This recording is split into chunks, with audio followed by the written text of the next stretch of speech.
Friends, ഇന്ന് ഞാൻ വന്നിരിക്കുന്നത് കടലമാവ് വെച്ച് ക്വിക്കായിട്ട് ചെയ്യാൻ പറ്റിയ ഒരു സൂപ്പർ ആയിട്ടുള്ള ഒരു ലഡുവിൻ്റെ റെസിപ്പി ആയിട്ടാണ്. നിങ്ങൾക്കിനി ബൂന്തി ലഡു ചെയ്യാൻ അറിയില്ല എന്ന് വിഷമിക്കേണ്ട ആവശ്യമൊന്നുമില്ല. അതിനു പകരം ഇനി ഈ ലഡു തയ്യാറാക്കി നോക്കൂ. വെറും 10 മിനിറ്റ് കൊണ്ട്, എന്നാൽ വായിലിട്ടാൽ അലിയുന്ന വളരെ വളരെ ടേസ്റ്റി ആയിട്ടുള്ള ബോംബെ സ്റ്റൈൽ സോഫ്റ്റ് ലഡു ആണ് ഇന്ന് തയ്യാറാക്കുന്നത്.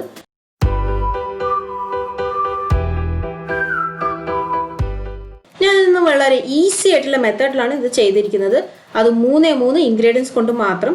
അപ്പോൾ അതിനു മുമ്പ് എൻ്റെ ഈ വീഡിയോ ഇഷ്ടമായാൽ ഒന്ന് ലൈക്ക് ചെയ്തേക്കണേ. അതുപോലെ എൻ്റെ ഈ ചാനൽ ഇതുവരെ സബ്സ്ക്രൈബ് ചെയ്തിട്ടില്ലെങ്കിൽ സബ്സ്ക്രൈബ് ചെയ്യുമ്പോൾ അടുത്തുള്ള ബെൽ ബട്ടണും കൂടി പ്രസ് ചെയ്ത് ഓളും കൂടി കൊടുത്തു കഴിഞ്ഞാൽ ഞാൻ ഇടുന്ന ഇതുപോലുള്ള ഈസി ആയിട്ടുള്ള റെസിപ്പീസ് നിങ്ങൾക്കൊന്ന് ചേരും. ആദ്യം ഒരു പാനിലേക്ക് ഒരു 1/4 കപ്പ് ഉരുക്കിയ നെയ്യാണ് ഒഴിച്ചു കൊടുത്തിരിക്കുന്നത്. അതായത് ഒരു 150 ml നെയ്യാണ് ഒഴിച്ചു കൊടുത്തിരിക്കുന്നത്. ഇതിലേക്കാണ് നമ്മൾ കടലമാവ് ചേർക്കേണ്ടത്. ഞാനിവിടെ 200 ഗ്രാം കടലമാവ് ചേർത്തിട്ടുണ്ട്.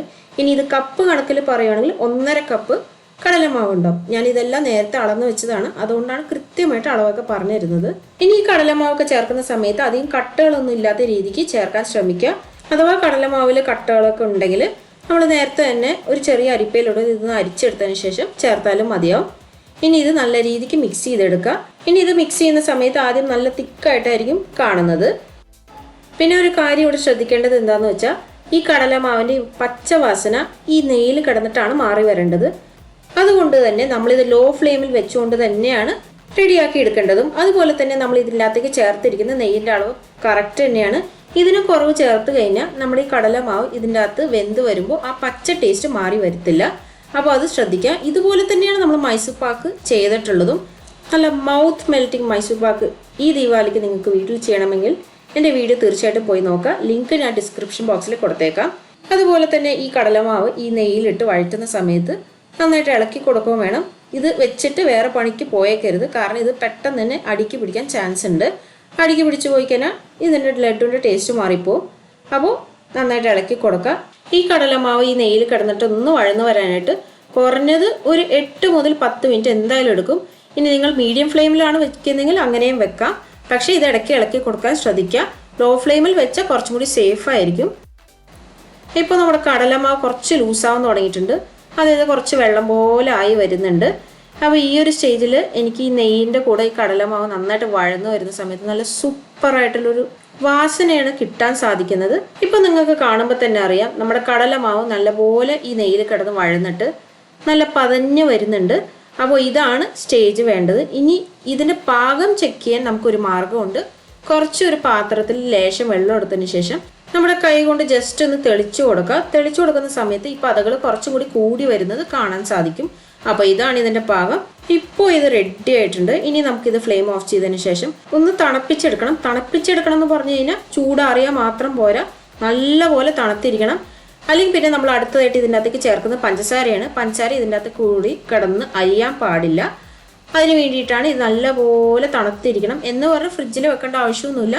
ജസ്റ്റ് ഒരു ഫാൻ്റെ അടിയിൽ കൊണ്ട് വെച്ചാൽ മാത്രം മതി.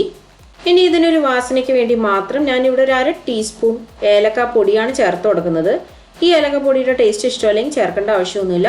ഇനി ഈ ഏലക്കപ്പൊടിയും ചേർത്തതിന് ശേഷം നല്ലപോലെ മിക്സ് ചെയ്തിട്ട് നന്നായിട്ട് നമുക്ക് തണുപ്പിച്ചെടുക്കാം. ഇപ്പോൾ ഇത് ഞാൻ നല്ലപോലെ ഒന്ന് തണുപ്പിച്ചെടുത്തിട്ടുണ്ട്. തണുപ്പിച്ചെടുക്കുന്ന സമയത്ത് നല്ല തിക്കായിട്ട് ഇത് മാറും. അതുപോലെ തന്നെ കളർ കുറച്ചൊരു ഡാർക്കർ ടോണിലോട്ട് മാറുകയും ചെയ്യും. അപ്പോൾ ഇതാണ് നമുക്ക് വേണ്ടത്. ഇതാണ് പെർഫെക്റ്റ് ആയിട്ടുള്ള ഒരു കൺസിസ്റ്റൻസി വേണ്ടത്. അല്ലെങ്കിൽ പിന്നെ നമുക്ക് ഇതിൻ്റെ അകത്തേക്ക് പഞ്ചസാര ചേർത്തതിന് ശേഷം ലഡു പിടിക്കാൻ പറ്റത്തില്ല. ഇനി ഇതൊന്ന് തണുത്തതിന് ശേഷം മാത്രം പൊടിച്ചു വെച്ചിരിക്കുന്ന പഞ്ചസാരയാണ് ചേർത്ത് കൊടുക്കേണ്ടത്. ഞാനിവിടെ 250 ഗ്രാം പഞ്ചസാര എടുത്തു വെച്ചിട്ടുണ്ട്.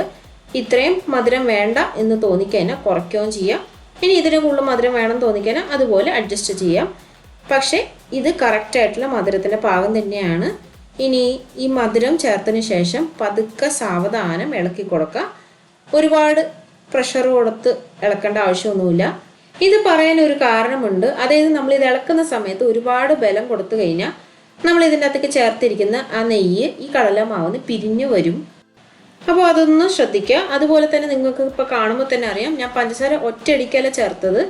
കുറച്ച് ചേർത്തതിന് ശേഷം ഒന്ന് മിക്സ് ചെയ്തെടുക്കുക. അതിനുശേഷം അടുത്ത ബാച്ച് ചേർത്തു. അപ്പോൾ അതുപോലെ ആ ഒരു രീതിക്ക് സാവധാനം ചേർത്ത് യോജിപ്പിച്ച് എടുത്താലും മതിയാവും.